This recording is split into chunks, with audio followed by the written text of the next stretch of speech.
अगर आप चाहते हैं भोजपुरी हिट सॉन्ग सबसे पहले आप तक पहुंचे, तो लवली वीडियो चैनल को जरूर सब्सक्राइब करें और साथ में बेल आइकन को दबाना ना भूलें। ऊपर वाला दुनु बोय लूनो रे, दुनु बोय लूनो रे। डीजे विकास रीगा सीतामढ़ी। आप सुन रहे हैं अमित पटेल की आवाज। ऊपर वाला दुनु बोय लूनो रे, दुनु बोय लूनो रे। पहिले ही रतिया भइल दूर गतिया, पहिले ही रतिया भइल दूर गतिया, कइले बमुआ ना सुनो रे, ह कइले बमार के सुनो रे। ऊपर वाला दुनु बोय लूनो रे, ऊपर वाला दुनु बोय लूनो रे, ह ऊपर वाला दुनु बोय लूनो रे। डीजे विकास रीगा सीतामढ़ी।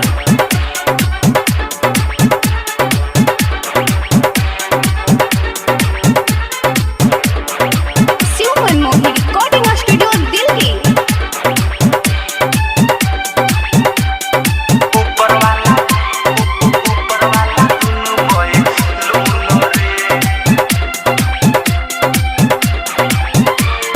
दुनु बोय लूनो रे।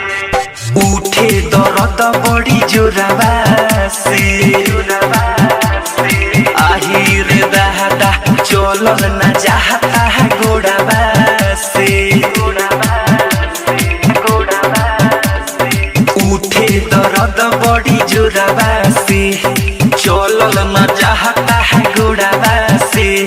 कवनो भी ऐसन अलंग नइखे, जवाना से कइले उ जंग नइखे। सुन साखी सुन बात बताई, देहले बारुई जस धुन रे, ह दिहले बारुई जस धुन रे। ऊपर वाला दुनु बोय लूनो रे, ऊपर वाला दुनु बोय लूनो रे, ह ऊपर वाला दुनु बोय लूनो रे। डीजे विकास रीगा सीतामढ़ी।